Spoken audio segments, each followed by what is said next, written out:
All right, here we go. Welcome to the IFC Air Journal podcast. I'm your host, PJ Hedgerton. I would like to thank and welcome our special guest, Tyrone, the Des Moines mayor, Tyler.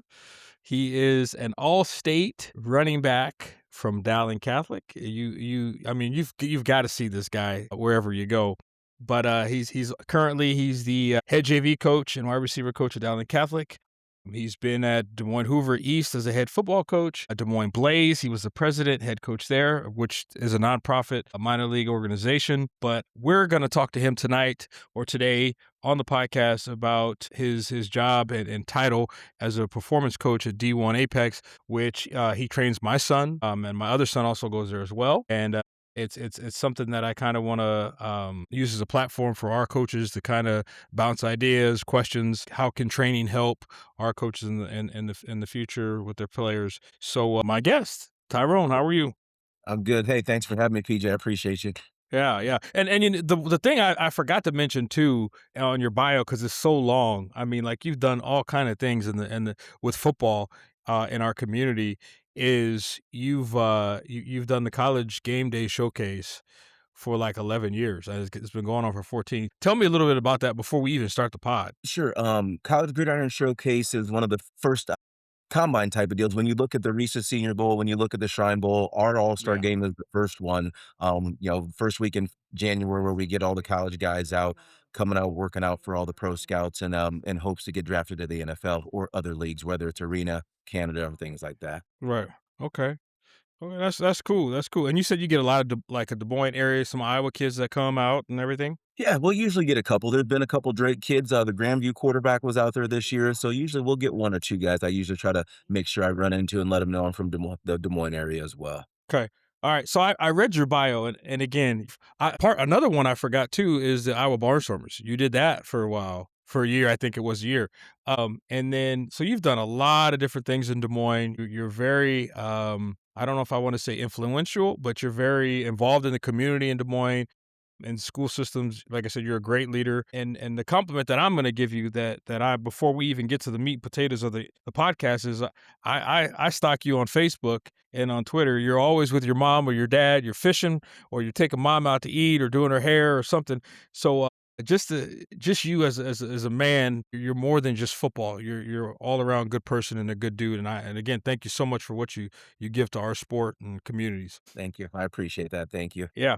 All right. So let's get into it. So tell me a little bit tell us, our podcast guest, a little bit about D1 Apex performance. Now, and we were talking about this before, I was of the old regime as a coach. Why is my athletes, they've got the weight room. Why are they going to a trainer? Is our weight room not good enough? And now I'm a father and I've seen the impact that it has on my sons. So can you just share a little bit about what you guys do and how it helps your athletes? Absolutely. Several years ago, it's been 4 years that I've been there. When I first started off, we were just doing 7-on-7. And so went in and, you're thinking passing type of league, and then had a couple kids ask about doing some private training. And so what we try to do is the developmental piece. I think when kids get in the high school program, you're so much wrapped up in scheme and you're wrapped up on learning your plays and the fundamentals and those things.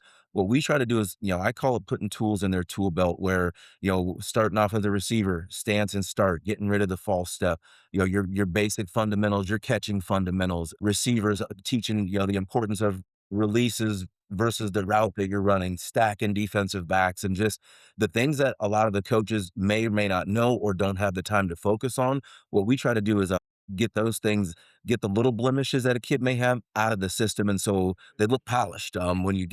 When you're getting kids that want to go to the next level, you want them to look like they belong there. And so for me, I work with the running backs and receivers, the positions that I focus on. Running backs, back when I played, you'd take that false step or that scissor step. Well, you don't see that now. We try to get rid of those things, ball security. We're doing sled drills or, pushing to the heels of the linemen and getting people, cutting and having vision. And so really it's just working on all your fundamentals and those things that you don't necessarily get within your programs. And so for us, it's putting tools in their tool belt and then the developmental piece to get them ready to play at a high level. Yeah. Yeah, and like I said, as a coach, I'll be honest with you. Before my son started to train, I was of the mindset that hey, you're in your high school program, you need to be involved in your high school program. Then you need to be a multi-sport athlete, and you Mhm. need to do this and that. And so I was in that. But then once Dante, my oldest, started working with you, and then and he's gonna go play Division I football, and he Mhm. started to take off. I was like, wow, this is impressive. And then I've seen other kids come. So do you guys sync up with any of the high school coaches? Do you share ideas with them? Do you talk to them? How's do you have a relationship with those guys, or how's it work? So the good thing for me is, I just get to show up and coach. Carter does a great job. Carter's our general manager, so Carter is out building relationships, with a lot of the schools. I wanna say Fridays, I know we have a group that works with Norwalk, so Norwalk will bring all of their kids in. They'll have a D-line coach work with their D-line, receiver coach work with receivers, and vice versa. Mhm. Centennial is on board where I think it's Saturday nights we're working with Centennial kids. And so, for us, it's about anyone that wants to get better in the off season and practice their craft. The one I do participate in Sundays, I work with Waukee Northwest kids. And so it's weird, showing up as a high school coach where, we scrimmage some of these guys or play against some of the guys, but, you're not talking scheme, it's solely to make the athlete better at the position they play in. Right, right, right. And I think another myth or thing out there, negative thing, is coaches are especially in the metro area. Oh, well, they're going to recruit our kid because they go train. That is not true at all. From my point as a father, my kids would drive an hour to come to work out for with you, and zero times have they ever had any conversations or anything about recruiting or anything like. So I think the negative things that people hear about things is squashed. Like it's about the kid wanting to get better, build relationships with you guys and develop. So I just wanted to get that out there. It's not I just because that Sure. to me, like I said, as a father, I think it's absolutely fabulous. PJ, we've got our quarterback coach coaches at Norwalk. One of our defensive back coach Jeter coaches at Waukee. Our O line coach, I Yeah. believe, just got on at Waukee as well. And I know we were coach at Waukee. I know some of the guys over at Centennial, and I have those conversations. Being a Dowling person, I stigmas out there. But Yeah. Yeah. there's no bonuses in recruiting. It's one of those things. I think recruiting's done by kids and players and families that they're not happy. Is my thought. Correct. Um, Correct. I would Correct. never watch to, "Hey, that coach is trying to recruit me." So, yeah, that's a myth for sure. Well, yeah, and that's like I said, and I had to get that out there because of squash it. And I this podcast episode, especially just for opening our eyes and educating our coaches, like the journal does, is on training. It could be any training facility wherever. Is just Mhm. hey, it's okay for your kids to train in the off season, Yeah. and it's Yeah, okay for them to be multi-sport athletes. for sure, and there's great Yeah, trainers around. Again, there's yeah, it's not just D1 and yeah. Apex, there's several around town. Yeah, yeah. So that's kind of where we're like I said, I'm just educating the guys. Um, all right, questions. Okay. What's your philosophy for high school age athletes at D1? So what philosophy do you have when they come in? Say I'm a freshman. Because you work with a lot of different groups. So say if I'm bringing in a freshman kid, he wants to work with you. What's your philosophy for that freshman, that sophomore, that junior, that senior? So how does that transition for you? I think it's all gonna be the same. You wanna build character, you wanna establish the "we, not me" mentality so they can take that back to their program. Wanna talk about consistency, toughness, all of the things that most programs would be instilling. We want the same things because for us, it's our reputation as well. So when you go back and you say, "Hey, I trained here," it's not just a run and jump and do the things. We wanna do the little things as well and get them mentally tough and prepared, for the next level. Okay. All right. Good. Good. Good. Good. What's your personal coaching philosophy for your running backs? Because I get to see you work sometimes when I go in there with my son, and I Sure. see it, and I'm like, ooh. So, what's your philosophy? My philosophy is be the hammer, not the nail, and do the little things. Running back is a special position because you can take over a game. And so, I try to make sure that the kids are well rounded. If you're a bigger back, understanding, okay, it's not always just about running people over. Let's add a little pizzazz to it. And so, for me, it's trying to teach them and look at what they have and then give them something that they don't have. So if you've got a bigger guy that always wants to run over the safety, well, we might be doing more head and shoulders and hips and working on more movements. for me, it's just a developmental piece of giving them something that they don't have. Okay, well, good. What's the benefit of a young athlete participating in the D1 and I think training in now general? I think knowledge, for me, I'm Mhm, not dumbing it down. I've got a kid, I wanna say Luke. Luke is probably 12 years old. I'll go in some days and Luke is in there working with the Grandview defensive back group. Luke comes and jumps in my running back group where you've got, Ian Middleton, where you've got Blake from Valley, where you've got, Monroe's running back. So when you've got a 10-year-old, 12-year-old working with high school kids or college kids, and, even when your son was there, we had some younger kids, and so mhm, to mhm. me, it's if you're getting the same coaching at 10 or 12 years old than a high school or a college kid's getting, hopefully that's gonna make your game better. Right, right, and it does a lot for confidence too, Mhm. I believe. Okay, how do you communicate with parents and coaches and other trainers? I mean, how do you gather information and all those things? The good thing for me, if coaches wanna speak with me, I'm definitely open to that. Carter does a lot of the buffer types of thing as the management of the facility and our training center. Carter does our scheduling, and so if it's coaching wise, he'll have those conversations with the parents and even booking. Now, people that I know like yourself that it will hit me up and say, "Hey, are you available this day?" Got no problem working with people. It's just like when you've ran a program, it's no different than working with kids in your program of just communicating the expectation of, being here, being on time, giving 100% effort. I think that's one of the first things that I say when I see a new kid come in, he's with his parent. The things that I tell them is, hey, the scoreboard's not on. That's not changing. Got to have positive attitude and give effort, because you're not going to be on my depth chart. So give all you can so we can put tools in your tool belt. Good, good, good, good. All right, now we're gonna get to the meats and potatoes of just the training piece. Okay, take me through one of your workouts. Mhm. Well, once kids get there, I'm usually gonna get there, get my drills and stuff set up, figure out my area that I'm gonna be in. Depends on who I'm working with. Now I've got a running back group that started in November. So I try to make it more advanced as kids work a little bit more and try to master the drills. So I'm gonna start off with some simple bag drills just to check the feet, see what they're missing, what they need to work on. And then I kind of advance from there. So whether it's bags, whether it's ball security, I'll ask, hey, are you running counter? Are you running trap? Are you in a 3-point stance? And kind of get an idea. If I've got a fullback in the group, okay, well, I don't need him in a 2-point stance working on jump cuts and spinning because he's going to be a blocker. He's going to be a straight ahead type of guy.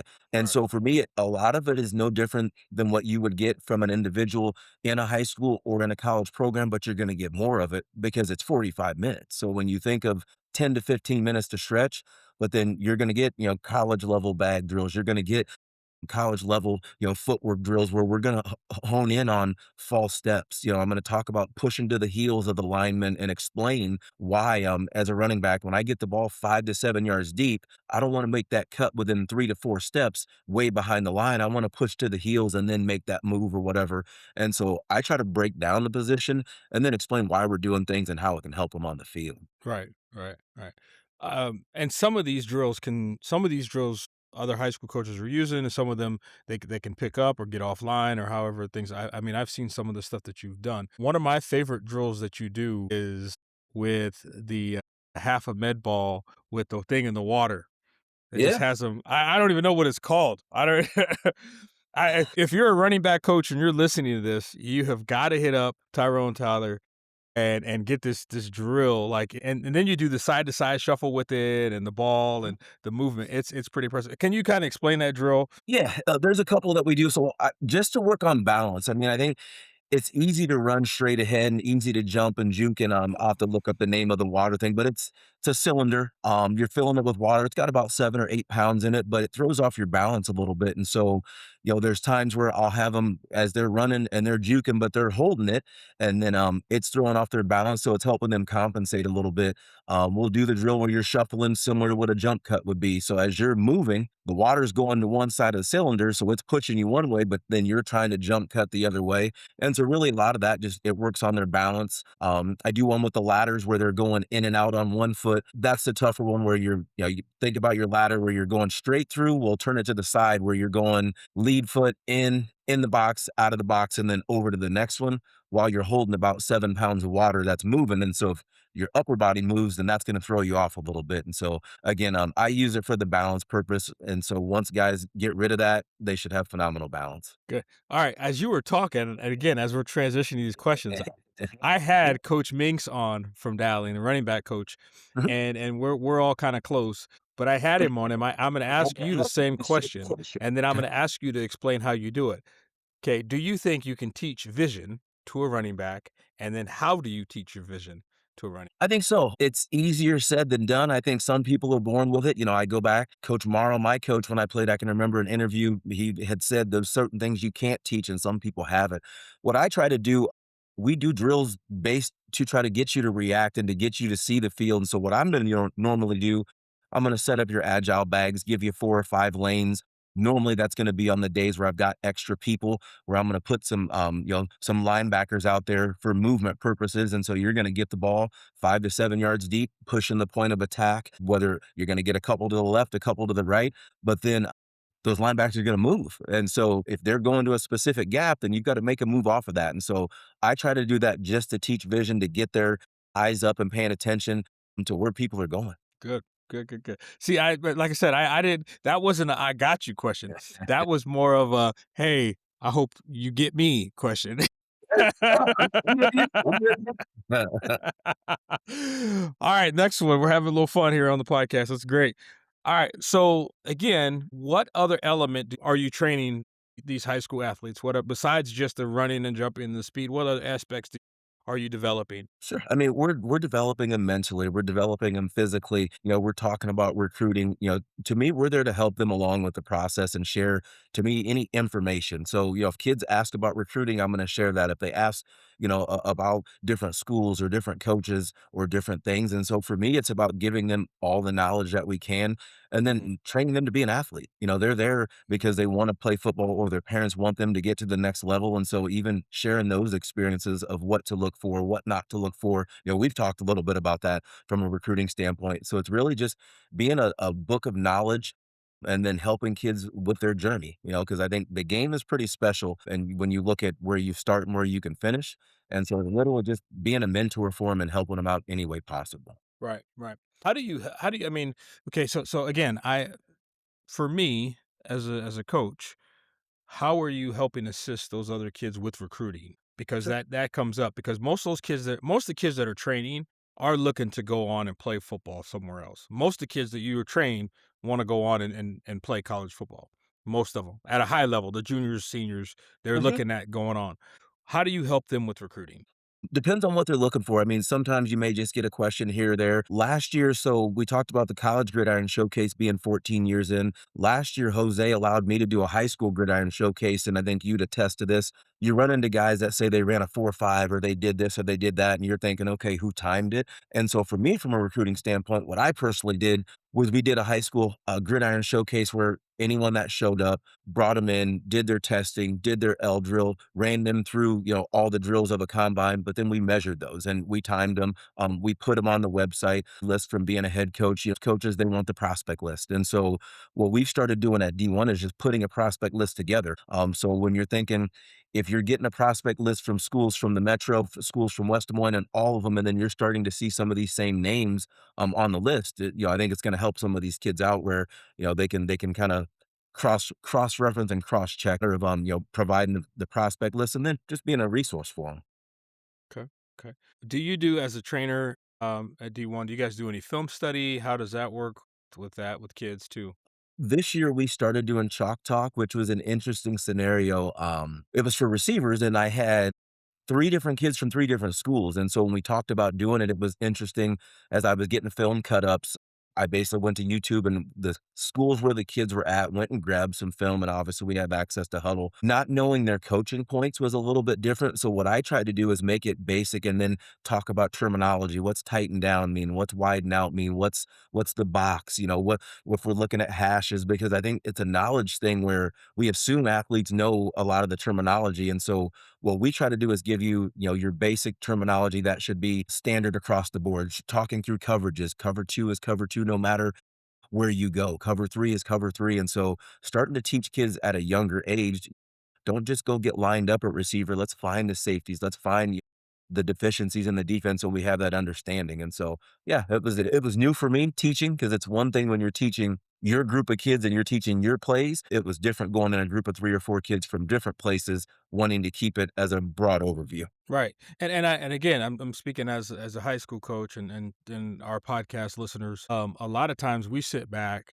and we get frustrated as coaches and say, "Man, I wish our kids watched more football or they had Mhm. more football IQ or football knowledge." And so I felt that and you have too. And so any way that a kid can get more of that helps them out. So it doesn't, and again, it sounds like it's a broad knowledge too, so that's good. That's good. When you have a player and they're transitioning from your training to high school game, a junior, senior, whatever it is, Mhm. how often do they come in during the season compared to coming in the off season? I recommend they don't come during a season. I mean, my thought is, like I said, I've got a couple kids that started with me in November. My goal is to take you if your parents want you there, if you wanna be there, what I want you to do is come from November until May, what, June? June, when you can start to get with your coaches, I wanna turn you loose and let you fly and take all the skills that we've built from November to June, then that way you're not getting anything different, that you're not conflicted, plus you're not doing a whole Mhm. bunch of extra work. I think it's Right. tough to go to your own high school practice and then try to sneak in and get something with me.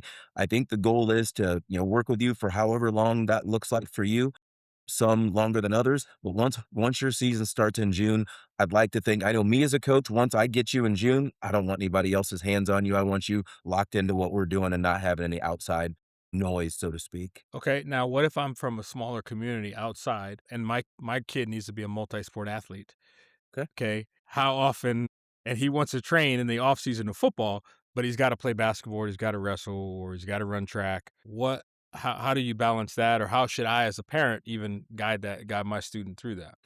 We get that. We get that often, and I think it's every kid is different. There's some parents where they're lifting and they're going and doing track, and then they're going and doing this. It's one of those things that I've told kids, hey, guess what? Take a day off, or if a kid starts track, well, I'm not going to have him come in and do sled pulls after track practice, and so I modify my workouts, depending on if a kid comes in and he's a little sluggish today, or he says, oh, it's leg day, we did squats. Well, then I'm going to modify some of those things. So for me, it's knowing your athletes. It's having that understanding. It's not just these are the drills and this is what we're going to do today. It's getting to know that kid and kind of verify what they can handle. There are some kids that are going to go, they're going to go lift at school. They're going to come show up with you and then they're going to see the chiropractor after that. So I think it's just a matter of what they're built for and then understanding how much you can push the athlete.